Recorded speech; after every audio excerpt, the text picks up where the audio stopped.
बायका लिपस्टिक पुसेल म्हणून पोरांना फ्लाइंग किस द्यायला लागल्या. स्पर्श उरला नाही हो साहेब. 10-10, 12-12 वर्षाची पोरं होईपर्यंत बापाच्या पायावर पाय टाकून झोपत होती. आता 2-2 वर्षाच्या पोरांचे सेपरेट बेडरूम आहेत. जुन्या काळात आई बापाला शरीराचे धर्म नव्हते का? होते, पण ते जोपासत असताना ठराविक वयापर्यंत आई बापानं मुलांचे स्पर्श तुटू दिले नाहीत. आता 2-2 वर्षाच्या पोरांचे सेपरेट बेडरूम नाही ना. त्यांनी म्हातारपणी तुमचा बेड गावाच्या बाहेर काढला तर लक्षात ठेवा. म्हणून समृद्ध आयुष्य जगा, छोट्या छोट्या क्षणांचा आनंद घ्या. साधे साधे प्रसंग आहेत ते आठवून कधीतरी स्मित आपल्या गालावरती उमटलं पाहिजे. आयुष्याच्या संध्याकाळी जेव्हा आपण असे एकांतात असू आणि कुणीतरी आपल्याला बोलावतंय, खुणावतंय, आता जाण्याची वेळ आली आहे, याचे संकेत खरं तर भगवंत आपल्याला देत नाही. पण त्याची जर कधी चाहूल लागलीच तर जाताना स्मित आपल्या गालावरती असलं पाहिजे. देव खूप सुंदर वागलाय आपल्यासोबत. येण्याचे संकेत देतो पण जाण्याचे संकेत मात्र देत नाही. येण्याचे संकेत 9 महिने आधी मिळतात, कोणतरी येणार आहे, पण जाण्याचे संकेत 9 मिनिट पण आधी मिळत नाही. कुठे प्रतिकार करायचा, कुठं प्रतिसाद द्यायचा, मला वाटतं हे समजलं पाहिजे. आणि म्हणून मला ज्ञानोबांचा हेवा वाटतो, संतांचा हेवा वाटतो. ज्ञानोबांनी सांगितलं ज्याला ज्याला जे जे हवंय ते मिळू दे. तुकोबांनी सांगितलं तुम्ही तुमच्या शब्दांवरती नियंत्रण ठेवा. ज्ञानोबा तर सांगतात कसं बोला, साच आणि मवाळ, मितुले आणि रसाळ, शब्द जैसे कल्लोळ अमृताचे. काय लागतो गोड बोलायला? चांगलं बोलायला काय पैसे लागतात का? ज्ञानोबांनी सांगितलं साच आणि मवाळ, मितुले आणि रसाळ, शब्द जैसे कल्लोळ अमृतात. अरे अमृताचे कल्लोळ बाहेर पडावेत असं बोला. आपण कसं बोलतो? परवा पेशंट चेक करायला डॉक्टर आलते. डॉक्टर पेशंटला सांगत होते चांगलं चुंगलं खात जा, खाण्यापिण्यावर 2 रुपये खर्च करा. बायको बाहेर पळत आली आणि म्हणली डॉक्टर तुम्हीच सांगा, हे खायला प्यायला पैसे खर्च करत नाही. मग म्हणली असं डॉक्टरच्या मढ्यावर पैसे घालावं लागते. कसं बोलावं? साच आणि मवाळ, मितुले आणि रसाळ, शब्द जैसे कल्लोळ अमृताचे. प्रेमानं बोलायला काय लागतो? प्रेमानं बोला. मी मगाशी सांगितलं कौतुक हे 4 चौघात करायचं आणि चुका ह्या एकांतात सांगायच्या. चुका सगळ्यांकडनं होतात, त्या दाखवल्याही पाहिजेत, पण एकांतात.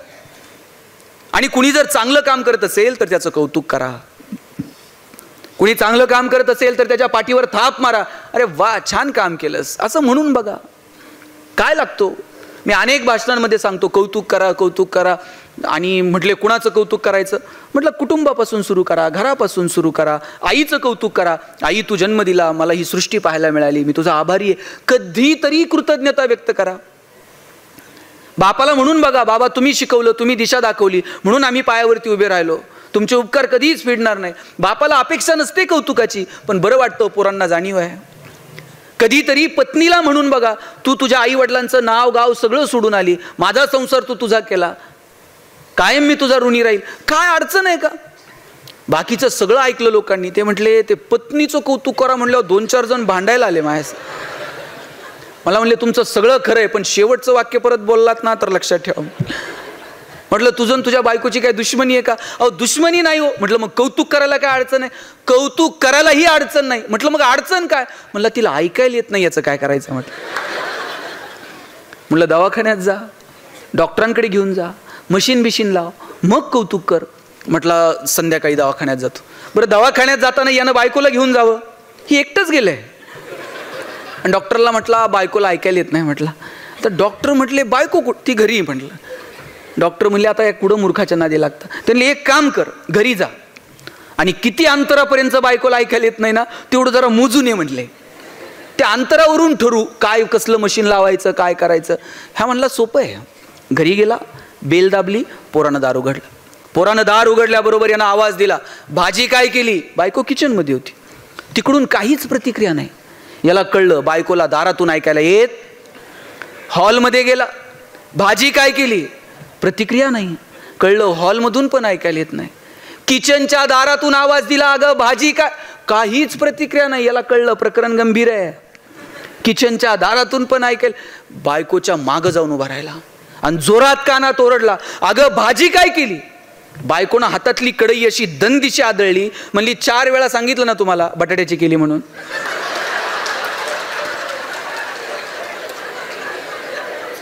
काहींना घरी गेल्यावर कळलं मला काय म्हणायचं. साहेब 20 वर्ष ह्याला ऐकायला येत नव्हतं, तिने कसा संसार केला असेल मला सांगा. काय मित्रांच्या चुका नाही शोधायच्या, कधीतरी आत डोकावून बघावं. आपल्याकडं पण काहीतरी असेल. आपल्याला फक्त इतरांच्या चुका काढता येतात, त्यांना असं केलं. कधी आपण कसे वागलो हे आपण कधी ठरवलंय का? आपल्यालाही ठरवता आलं पाहिजे की आपण नेमकं कसं वागतो. इतरांचं कौतुक, कुणाच्या तरी आयुष्यामध्ये आपल्यामुळे आनंद निर्माण झालाय का, असे प्रसंग फक्त आठवून बघा. आणि कौतुक कुणाला आवडत नाही हो मला सांगा. सगळ्यांना कौतुक. अहो भगवंताला कौतुक आवडतो. तुकाराम महाराजांना विचारलं काय मागायचंय ते मागा. तुकाराम महाराज म्हटले हेची दान दे गा देवा, तुझा विसर न व्हावा. आणि मग विचारलं तुकोबा हे वरदान दिलं तुम्हाला, काय कराल? गुण गाई न आवडी, हेची माझी सर्व जोडी. या बदल्यात तुम्हाला काय देऊ? न लगे मुक्ती धन संपदा, संत संग देई सदा. तुका म्हणे गर्भवासी, सुखे घालावे आम्हासी. ओ भगवंताला सुद्धा त्याचं कौतुक आवडतं. तुकाराम महाराज म्हटले आयुष्यभर तुझं गुणगान गात राहू. हे मागणं आहे ओ भगवंताकडे. मला वाटतं देवाकडे काय मागायचं ना हे सुद्धा आपल्याला ठरवता आलं पाहिजे. सगळ्यांना कौतुक आवडतं, म्हणून चांगलं काम करणाऱ्या माणसाचं कौतुक करा. कुणाचं चुकत असेल तर त्याला एकांतामध्ये त्याच्या चुका सांगा. आपण किती जणांच्या जगण्यामध्ये आनंद निर्माण करू शकलो हे आपल्या अंतर्मनात आपल्याला डोकावून शोधता आलं पाहिजे. किती लोकांच्या जगण्यामध्ये आपल्यामुळे काही बदल झालेला आहे त्याचा एक अंदाज आपल्याला आपल्या आयुष्यात कधीतरी लावता आला पाहिजे. बघा 4 काडक्यांचा संसार तर पशुपक्षी पण करतात. आपली आपली घरटी तर सगळेच जण बांधतात. पण इतरांचं जगणं सुंदर व्हावं याच्यासाठी धडपडणं, यात काहीतरी वेगळी मजा असते. आणि मला वाटतं ती मजा आपल्याला घेता आली पाहिजे. आपल्यामुळे कोणाच्या तरी चेहऱ्यावरती आनंद निर्माण होणं काय मजा हो ह्याची.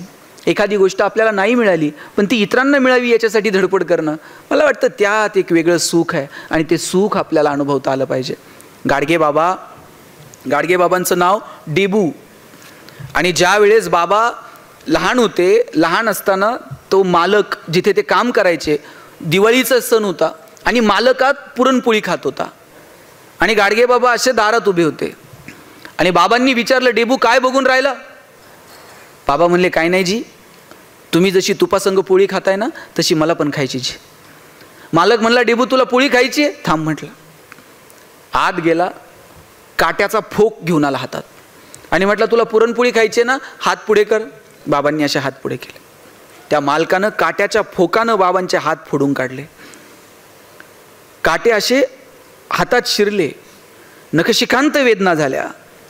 बाबा दगडावरती जाऊन बसले आणि हातातले काटे काढत होते. रस्त्यानं जाणाऱ्या एका माणसाने विचारलं डेबू काय करून राहिला?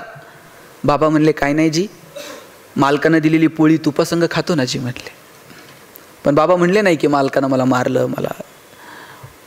आणि हाच डेबू जेव्हा गाडगे बाबा झाले, एक व्यापारी बाबांकडे गेला आणि म्हटला बाबा मला तुमचं कीर्तन गावात ठेवायचं. बाबा म्हणले तू मोठा व्यापारी आहे, मी तुझ्या गावात येईल की. बाबा जायचे, कोणत्याही गावात कीर्तनाला गेले, हातातल्या खराट्यानं सगळं गाव स्वच्छ करायचे, मग कीर्तनाला उभं राहायचे. बाबा म्हटले मी तुझ्या गावात कीर्तनाला येईल पण माझी एक अट आहे. म्हटले तू मोठा व्यापारी. म्हटले काय बाबा? मी कीर्तनाला येईल पण सगळ्या गावाला पुरणपोळीचं जेवण खाऊ घालशील का? म्हटले बाबा तुम्ही येणार म्हटल्यावर एक काय 10 गावाला पुरणपोळीचं जेवण खाऊ घालील की म्हटलं. बाबा कीर्तनाला गेले, हातातल्या खराट्यानं गाव स्वच्छ केलं, कीर्तनाला उभे राहिले. गोपाला गोपाला देवकनिंदन गोपाला, आनंदात सगळं गाव नाहून निघालं. कीर्तन झालं, लोकांनी पंक्ती धरल्या. त्या पंक्तींमध्ये उतरून बाबा स्वतःच्या हातानं लोकांना पुरणपोळी वाढत होते. आपल्याला पुरणपोळीचा घास खाता आला नाही पण हजारो लोकांना पुरणपोळी मिळावी म्हणून बाबा स्वतःच्या हातानं ती पुरणपोळी लोकांना वाढत होते. कीर्तन झालं, लोकांनी पंक्ती धरल्या, बाबांनी पुरणपोळी वाढली, लोकांची जेवणं झाली. बाबा जायला निघाले आणि ज्यानं कीर्तन ठेवलं तो पळत गेला. म्हटला बाबा सगळ्यांची जेवणं झाली, चला 2-2 घास आपण पण खाऊ. हा म्हटला 2-2 घास आपण पण खाऊ. बाबा म्हटले पुरणपोळी खायची हौस लहानपणीच फिटली, घास गिळत नाही आता. आणि पुढच्या गावाला बाबा जायला निघाले. बाबांना सोडवायला बैलगाडी आली. बाबा बैलगाडीत बसणार, बैलांची खपाटीला गेलेली पोटं बघितली. बाबा बैलगाडीतनं खाली उतरले, म्हणले बैलाचा मालक कोण आहे रे? म्हणले अमुक अमुक आहे. जवळ गेले, त्याच्या दंडाला असा चिमटा घेतला आणि म्हणले, तुला तर लय रगत दिसून राहिलं, मग बैलांच्या पोटाकडे का बघत नाही? कधीतरी त्यांच्या पण पोटाकडे बघत जा. दंडाला चिमटा घेतला, बैलांच्या पोटात काय नाही म्हणून बैलगाडीत बसले नाही आणि अनवाणी पावलानं बाबा निघून गेले. ही माणसं संतत्वाला गेली हो. ही जी संवेदनशीलता आहे ना, ही आपल्या मनात असली पाहिजे. जोपर्यंत साहेब आपल्या डोळ्यात संवेदनशीलता आहे ना, तोपर्यंतच आपण माणूस आहोत. ज्या दिवशी आपलं व्याकुळ होणं थांबलं, ज्या दिवशी आपलं हळवं होणं थांबलं, त्या दिवशी समजावं की आता आपण माणूस नाही राहिलो. किती माणसं हळवी होती हो. घरात जर पाहुणे आले, रात्र रात्र सगळी माणसं एकत्र गप्पा मारत बसायची. आमच्या वडिलांच्या आत्या वगैरे जर आमच्या घरी आल्या ना मुक्कामी, अहो रात्र रात्र आम्ही सगळेजण गप्पा मारत बसायचो. 2 दिवस जर पाहुणे थांबले आणि 3ऱ्या दिवशी जर जायला निघाले, सगळं घर एसटीपर्यंत पाहुण्याला वाट लावायला येत होतं. आणि मग पाहुणा गाडीत बसला आणि पाहुण्यानं नुसता खिडकीतनं हात केला, टाटा केला, तरी सोडवायला आलेल्या लोकांचे डोळे पाणावत होते. इतकी माणसं भावनिक होती. एसटीला सोडवायला आलेल्या लोकांचे डोळे पाणावत होते. आता मी बघतो लोक अंत्यविधीला जातात, तिकडं प्रेत जळत असतं आणि लोक इकडं मोबाईलमध्ये खेळत असतात. किती आम्ही भावना शून्य झालो. भगवान श्रीकृष्ण असा करंगळीवरती गोवर्धन उचलतात आणि ज्यानं करंगळीवरती गोवर्धन उचलला तो कृष्ण बासरी मात्र 2 हातांनी घट्ट पकडतो. आता ज्याला करंगळीवरती गोवर्धन उचलता येतो त्यानं बासरी तर अशी गरगर फिरवली असती हो, पण करंगळीवरती गोवर्धन उचलणारा कृष्ण बासरी 2 हातांनी घट्ट पकडतो. कारण काय माहितीये? कृष्णाला ठाऊक आहे पराक्रम हा रणांगणात गाजवायचा असतो आणि नात्यांमध्ये प्रेम जपायचं असतं. आपण उलट केलं. आपण नात्यांमध्ये पराक्रम गाजवला आणि रणांगणात शस्त्र ठेवून दिले. परवा एक जण म्हणला 10 वर्ष झाले भावाच्या दारात गेलो नाही. काय पराक्रम आहे? तो मेल्यावर तुम्ही जाल, त्याला कळतं आता भाऊ आलाय. 10 वर्ष झाले बहिणीचं तोंड बघितलं नाही. शेवटची साडी चुळी भावाची असते, ती गेल्यावर तुम्ही जाल. तिला कळतं भाऊ शेवटची साडी घेऊन आलाय, आता रडतोय. ज्या बांधावरती काहीच पिकत नाही त्या बांधावरती 2 भाऊ आयुष्यभर भांडत राहिले. बरं, दोघांच्या भांडणात वकील 2 एकर विकत घेते, पण एकाच आईच्या पोटी जन्माला आलेले 2 भाऊ नको नको त्या गोष्टींवरून भांडत राहतात. अरे कुणीतरी एखाद्यानं मोठ्या मनानं माफ करून टाकावं, कुणीतरी एखाद्यानं माफी मागावी. क्षुल्लक गोष्टी आहेत, संपून टाकाव्यात चर्चेनं. पण आमचा अहंकार आडवा येतो आणि मग नाती सुद्धा राहत नाहीत. भावाभावामध्ये, बहीण भावामध्ये, नात्यांमधले जर प्रेम कमी झालं ना, त्याला कारणच मुळात आमचा अहंकार आहे. ते प्रेम टिकलं पाहिजे तर आम्ही माणसं आहोत. ज्ञानेश्वर महाराज समाधीला जायला निघाले आणि निवृत्ती महाराज रडायला लागले. अरे रडणाऱ्या निवृत्ती महाराजांना विचारलं, नामदेवराय विचारतात, निवृत्ती दादा डोळ्यात पाणी का? आकाशात कितीतरी तारे येतात आणि निखळतात, आकाशाला त्याचं का दुःख वाटावं? निवृत्ती महाराज पुढे आले आणि म्हटले, नामदेवराया आकाशात कितीतरी तारे येतात आणि निखळतात, आकाशाला त्याचं दुःख नसतंच मुळी. ज्ञानाची आणि माझी भेट कालही होती, आजही आहे, उद्याही असेल, पण भाऊ म्हणून हे सगुण रूप परत कधी बघायला मिळायचं नाही, म्हणून डोळ्यात पाणी आलं. काय म्हणावं या प्रेमाला? ज्ञानियांचे ज्ञानी, योगियांचे योगी असणारे ज्ञानेश्वर महाराज ताटी लावून बसले होते हो. आणि कुणी म्हणायचं ज्ञानोबांना ताटी उघडा, कुणी ते धाडस दाखवायचं. एवढीशी मुक्ताई पुढे आली आणि म्हटली, चिंता क्रोध मागे सारा, ताटी उघडा ज्ञानेश्वरा. मुक्ताईनं हाक मारली म्हणून ज्ञानोबांनी ताटी उघडली आणि ज्ञानेश्वरी सारखा महान ग्रंथ तुमच्या माझ्या समोर येऊन ठेपला. याला प्रेम म्हणतात हो. लेकरांना माणूस म्हणून जगता यावं म्हणून विठ्ठलपंत आणि रुक्मिणी झपदिशी आपला देह असा बुडून टाकला. हे प्रेम आहे. म्हणून नात्यांमधली जी गंमत आहे, नात्यांमधलं जे प्रेम आहे ते जपता आलं पाहिजे. कामाच्या निमित्तानं आपण एकमेकांपासून दूर असू, पण आता सुविधा आहेत, कधीतरी बोललं पाहिजे, संवाद साधला पाहिजे, नात्यांमधला स्पर्श कायम असला पाहिजे. आठवून बघा बरं, किती दिवस झाले आपला आपल्या आईसोबत स्पर्श नाहीये. 9 महिने आपण तिच्या पोटात होतो, आता 9 वर्ष झालेत आपण तिच्या पायालाही हात लावलेला नसेल. बरं, हा स्पर्श कुठपर्यंत आहे? जोपर्यंत ती जिवंत आहे तोपर्यंतच स्पर्श आहे.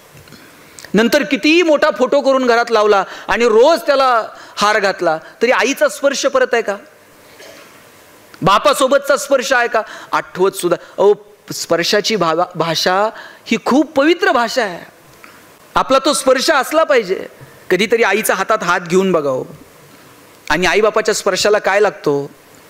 आईच्या पायावर फक्त डोकं ठेवून बघा, आई असं काळीच काढून देते, माझं आयुष्य पण तुला लागू दे म्हणते. सकाळी कामावर निघालात ना, बापाच्या फक्त पायाला हात लावा असं वाकून, 5 सेकंद लागतात खाली वाकून बापाच्या पायाला हात लावायला. बाप असा पाठीवर थाप मारतो, पठ्ठ्या सुखात राहा म्हणतो. स्पर्श आहे तो, स्पर्श कायम असला पाहिजे. मला सगळ्या महिला सांगा, तुम्ही माहेरी गेलात, आई काय करते? आई आल्याबरोबर तुमच्या हातात 2-5 हजार रुपये देते का? धरबाई फार दमून आली आहे. आल्याबरोबर आई जवळ घेते, तिच्या असं गालावरून हात फिरवेल, ती बोटं मुडेल, पाणी फिरून पलीकडे टाकेल. तिची भोळा भाव आहे हो तिचा. आल्याबरोबर ती लेकीला जवळ घेते, तिचे ओठ तुमच्या गालावर लावते. तुम्ही कितीही मोठ्या झालात आणि आई कितीही म्हातारी झाली, आईनं नुसतं जवळ घेऊन तिचे ओठ गालावर लावले तरी प्रवासाचा शीण संपून जातो की नाही? आईच्या स्पर्शात ती मजा आहे. जगापेक्षा 9 महिने जास्त आई आपल्याला ओळखते. तिचा स्पर्श आपला इतका परिचित आहे. तिनं गालावर ओठ लावले तरी बरं वाटतं. आता मी बघतो बायका लिपस्टिक पुसेल म्हणून पोरांना फ्लाइंग किस द्यायला लागल्या. स्पर्श उरला नाही हो साहेब. 10-10, 12-12 वर्षाची पोरं होईपर्यंत बापाच्या पायावर पाय टाकून झोपत होती. आता 2-2 वर्षाच्या पोरांचे सेपरेट बेडरूम आहेत. जुन्या काळात आई बापाला शरीराचे धर्म नव्हते का? होते, पण ते जोपासत असताना ठराविक वयापर्यंत आई बापानं मुलांचे स्पर्श तुटू दिले नाहीत. आता 2-2 वर्षाच्या पोरांचे सेपरेट बेडरूम नाही ना. त्यांनी म्हातारपणी तुमचा बेड गावाच्या बाहेर काढला तर लक्षात ठेवा. ठराविक वयापर्यंत आपल्या मुलामुलींसोबत स्पर्श असला पाहिजे. भगवंताला सगळीकडे नाही जाता आलं म्हणून त्यानं प्रत्येक घरात आई वडील पाठवले. ज्यांच्याकडे ते आहेत नशिबानं त्यांनी त्यांना बोललं पाहिजे, त्यांच्यासोबत संवाद ठेवला पाहिजे, त्यांच्यासोबत स्पर्श ठेवला पाहिजे, त्यांच्यासोबत रमलं पाहिजे. म्हाताऱ्या आईवडिलांना फक्त संवादाची अपेक्षा असते. मला महिला सांगा, तुमचं माहेर कुठपर्यंत? जोपर्यंत माहेरात आई येतोपर्यंत. तुमचं सासर कितीही श्रीमंत असू द्या, माहेरावरून सासरी जाताना तुमच्या आईनं तुमची पिशवी कधी रिकामी पाठवली का हो? 4 शेंगा घालून देईल, 4 वांगे घालून देईल, बाई भाजी तर घेऊन जा, बाई दूध तर घेऊन. सासरी सगळं मिळतं हो, पण तिला वाटतं लेकीची पिशवी रिकामी जाऊ नये. कोण करतं एवढं प्रेम मला सांगा? लेकुराचे हित वा हे माऊलीचे चित्त, ऐसी कळवळ्याची जाती करी लाभाविन प्रीती. कोणत्याही लाभाची अपेक्षा न ठेवता तुमच्यावर प्रेम करणार या जगात जर कोण असेल तर तुमची आई आणि तुमचा बाप आहे. ज्यांच्याकडे आहे त्यांना जपा. घरातली म्हातारी माणसं ट्यूबलाईट इतका प्रकाश देत नाहीत, पण त्यांचं देवघरात निरंजनासारखं तेवत राहणं महत्त्वाचं असतं. ते विझून गेलं ना मग त्या लोकांची किंमत कळायला लागते. म्हणून ज्यांच्याकडे आहेत त्यांना जपा. घरातली आई आता भाकर थापू शकत नाही, पण तिनं नुसतं असं घरात कॉटवर बसून राहिलं ना तरी तिचं एक वैभव असतो घरात. घरातल्या म्हाताऱ्या बापाला शेतावर जाऊन काम करताना यायचं, पण बांधावर झाडाखाली बाप नुसता बसून राहिला ना तरी सुद्धा रुबाब असतो बापाचा. म्हणून या माणसांना जपा. डोक्यावर पदर घेतलेली नऊवारीतली आजी, धोतर टोपी फेटा घातलेले आपले वडील, ही शेवटची पिढी आहे साहेब. ही माणसं नंतर तुम्हाला औषधाला सुद्धा सापडायची नाहीत. संपली ही पिढी. नाती सुद्धा आता काका आणि मावशी ही तर नातीच संपली. एकच मुलगा आहे आणि एकच मुलगी आहे. आता याला मावशी मिळणार नाही, काका मिळणार नाही त्या पोरांना. काका आणि मावशी ही नाती आता म्हण होती, आई मरो पण मावशी उरो. इतकं मावशीचं प्रेम असायचं. पोरांना बापाला म्हणताना भीती वाटायची, मग ते चुलत्याच्या मागे लागायचे, काका मला हे दे, काका मला ते दे. आता ही नाती संपली. शेवटचा घटका मोजतायत ही नाती. ज्यांच्याकडे ही नाती आहेत त्यांनी ती जपली पाहिजेत. त्यांनी तो संवाद ठेवला पाहिजे. तुम्ही सगळेजण तुमच्या कामामध्ये व्यस्त असता. आपण सगळेच, तुम्ही काय मी काय, आपण इतके कमालीचे व्यस्त असतो की या व्यस्त जीवनामध्ये आपल्याला बोलायला वेळ मिळत नाही कोणाशी. आता सुविधा आहेत, हातात मोबाईल आहेत, व्हिडिओ कॉल करता येतोय, पाहू शकता. कधीतरी वेळ काढून 2 मिनिट बोला. आपण इतके बिझी असतो, सगळ्या जगासोबत बोलायला वेळ असतो, पण घरातल्या म्हाताऱ्या माणसांसोबत बोलायला वेळ नसतो. परवा एका शेजारच्या आजोबांनी मोबाईल घेतला आणि पोराला सांगितलं, राजा मी पण मोबाईल घेतलाय. पोरगं म्हटलं, बाबा तुम्हाला कशाला मोबाईल पाहिजे आता? ते म्हटले, मला नाही रे बाबा, तू दिवसभर लोकांशी फोनवर बोलत असतो, आता माझ्याकडे पण मोबाईल आहे, हा नंबर ठेव, कधीतरी हा नंबर डायल करत जा, मी शेजारच्याच खोलीत असतो. इतके कसे कृतज्ञ हो आम्ही. घरातल्या म्हाताऱ्या माणसांनी एक प्रश्न जर दोनदा विचारला तर आपली चिडचिड होते. बाबा आत्ताच सांगितलं ना, 10 वेळा काय विचारता? अरे 1000 वेळा आपण प्रश्न विचारले तरी त्यांनी लहानपणी उत्तर दिली होती. हा चांदोमामाच का, ही अमुकच का, ती हंबाच का. किती वेळा एक प्रश्न विचारायचो, पण आईनं बापानं कधी प्रश्नांची उत्तर देताना कंटाळा केला नाही. आपल्या बोबड्या शब्दांना किती कुतूहल होतं तिला. आपले बोबडे बोल सुद्धा ती किती कानात प्राण आणून ऐकायची आणि 1000 वेळा त्या प्रश्नांची उत्तरे द्यायची.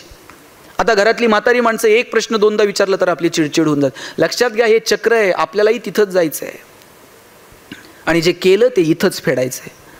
वर गेल्यानंतर चित्रगुप्त हिशोब करीन मग याला स्वर्गात टाकू, हे तसलं सोडा. इथंच नीलचा शिक्का मारून निघायचं. घरातली म्हातारी माणसं लहान पोरासारखी हट्टी असतात.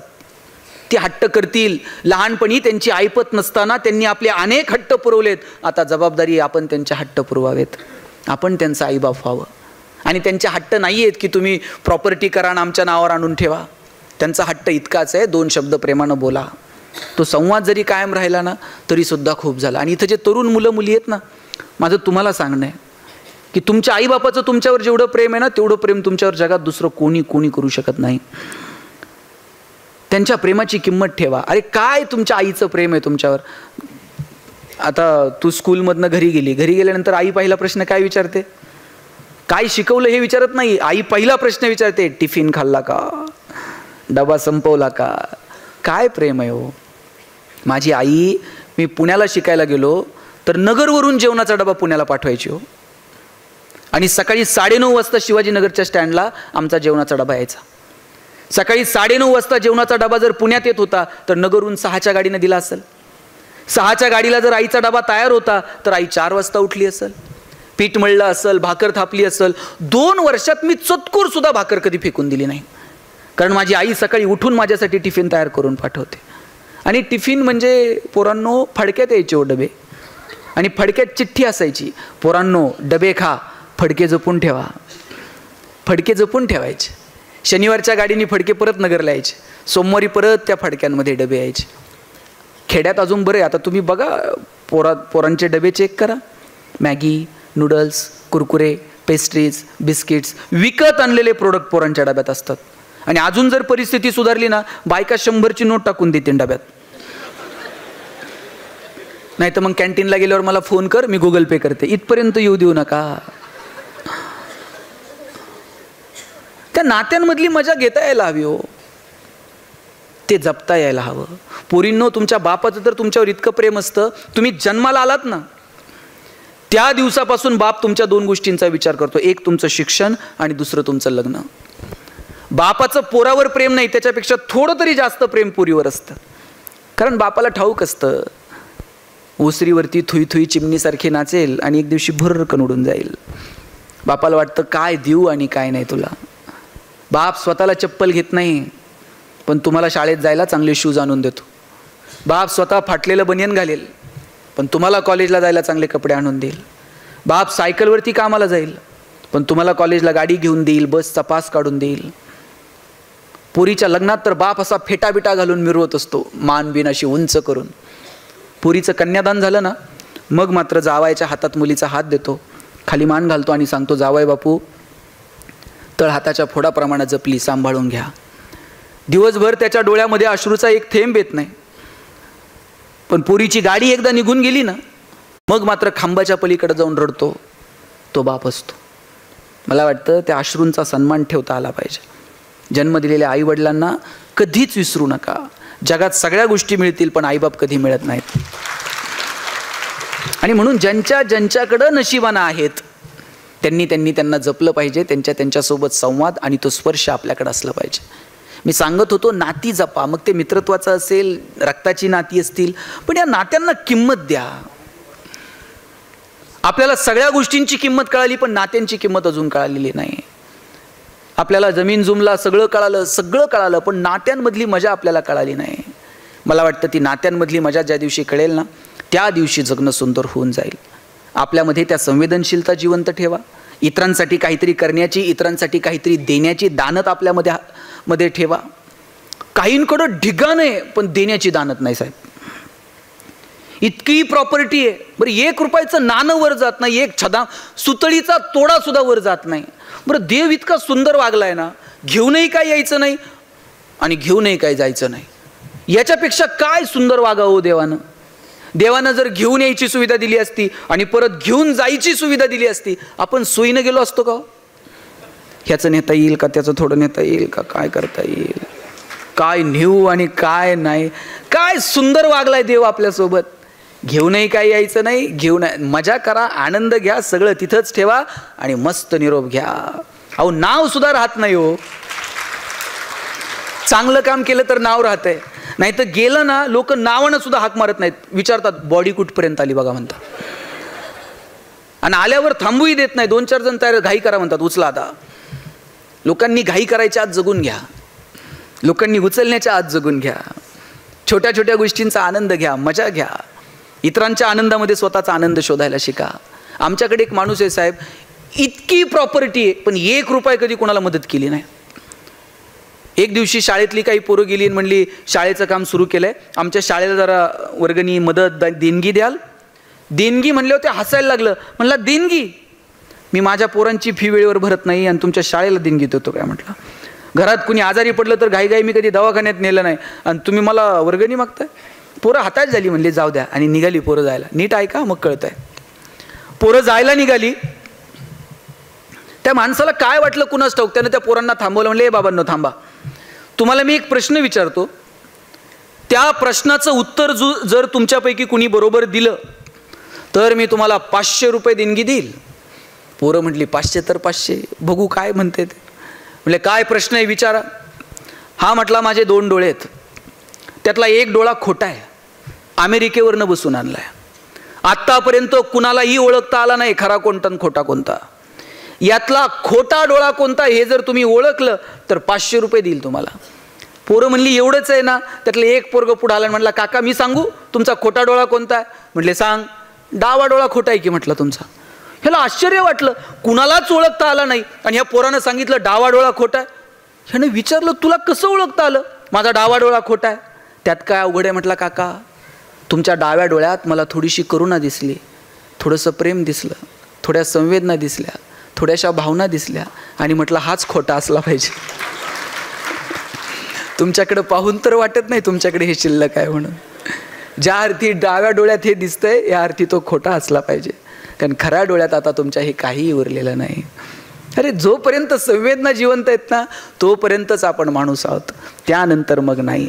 म्हणून काय पेरायचं आणि काय उगवेल याचं समीकरण आपल्याला बाळगता आलं पाहिजे. म्हणून समृद्ध आयुष्य जगा, छोट्या छोट्या क्षणांचा आनंद घ्या. साधे साधे प्रसंग आहेत ते आठवून कधीतरी स्मित आपल्या गालावरती उमटलं पाहिजे.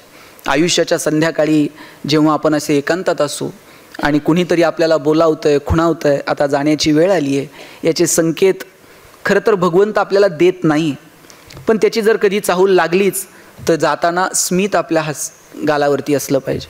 देव खूप सुंदर वागलाय आपल्यासोबत. येण्याचे संकेत देतो पण जाण्याचे संकेत मात्र देत नाही.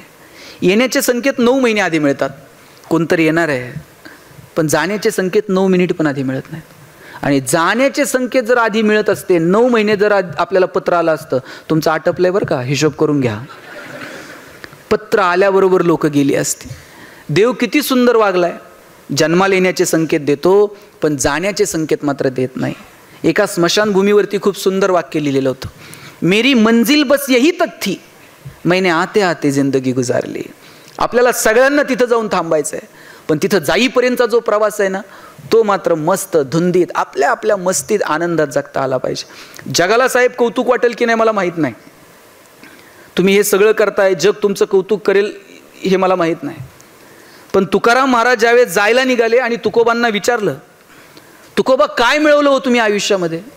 ग्रंथ लिहिले, अभंग लिहिले. तुकाराम काय म्हटले माहिती आहे? तुकाराम महाराज म्हणतात, कौतुक वाटे झाली या वेचाची.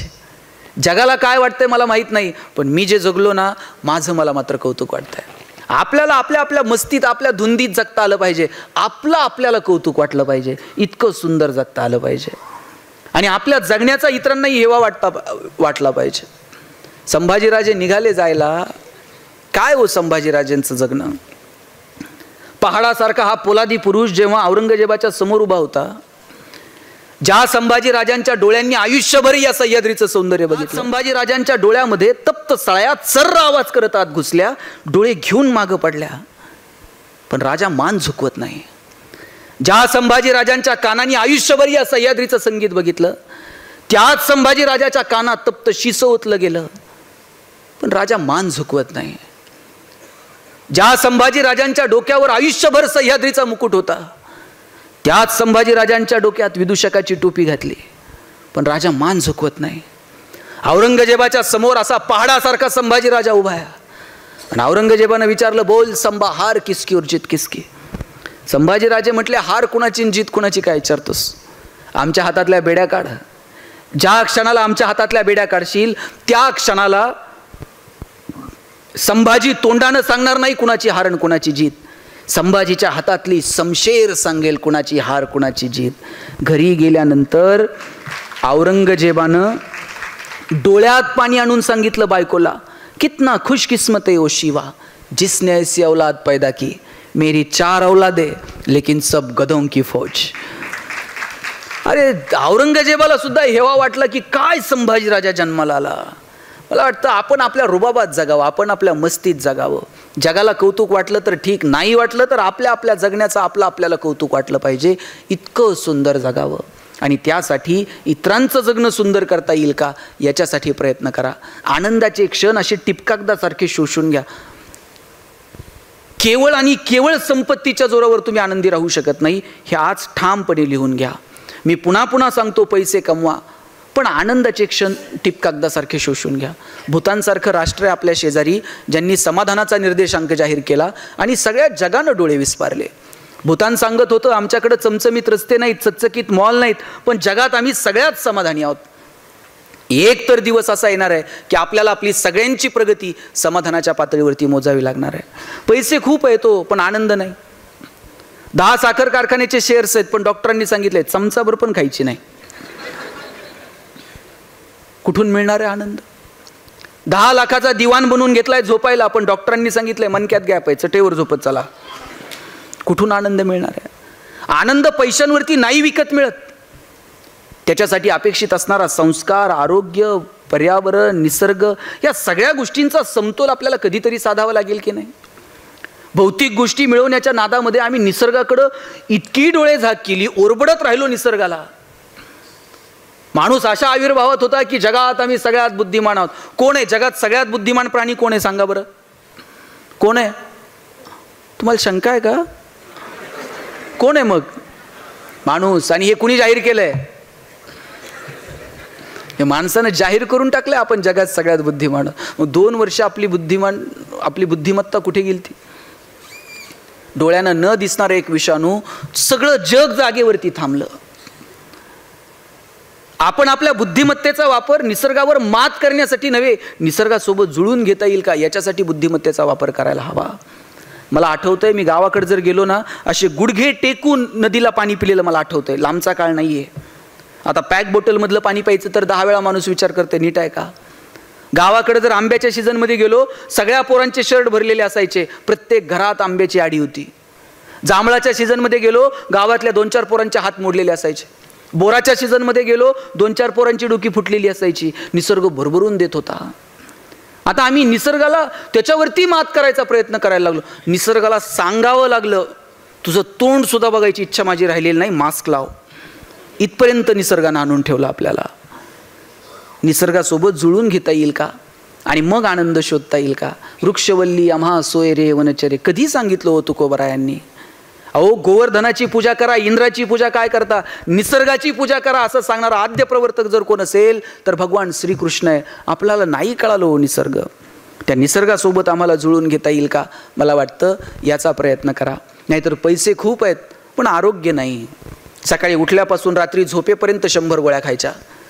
पण टेन्शन नका घेऊ, कोणत्या कधी खायच्या तुम्ही लक्षात सुद्धा ठेवायचं नाही, इतकं सायन्स पुढे गेलेलं असेल. मार्केटमध्ये चिप येतील छोट्या छोट्या, त्या चिपमध्ये 100 गोळ्या ढकलून द्यायच्या, मनगटात चिप बसून टाकायची. 5वीला सटवाई पुसता ना, त्याच्याऐवजी चिप पुजायची. आईनं एंट्री करायची, सकाळी 2 ह्या, दुपारी 2 त्या. बापानं एंटर मारायचं, दिवसभर एक एक गोळी रक्तात आपोआप सर्क्युलेट होत चालेल. आणि काळजी करू नका, त्या चिप फार महाग नसतील. महिला बालकल्याण विभागाकडनं BPL कुटुंबांना मोफत आणि APL कुटुंबांना सवलतीच्या दरात दिल्या जातील. आणि चायना प्रोडक्शन करायला लागलं तर कोणत्याही पानाच्या टपरीवर मिळून जाईल. आम्ही याच समाधान शोधणार आहोत का? जे आमच्याकडे आरोग्य नसेल, आमच्याकडे पर्यावरण नसेल, तर आपल्याकडे जे आहे ते चाचपडून बघा, ते टिकवण्याचा प्रयत्न करा आणि छोट्या छोट्या गोष्टींचा आनंद घेत जीवन जगा.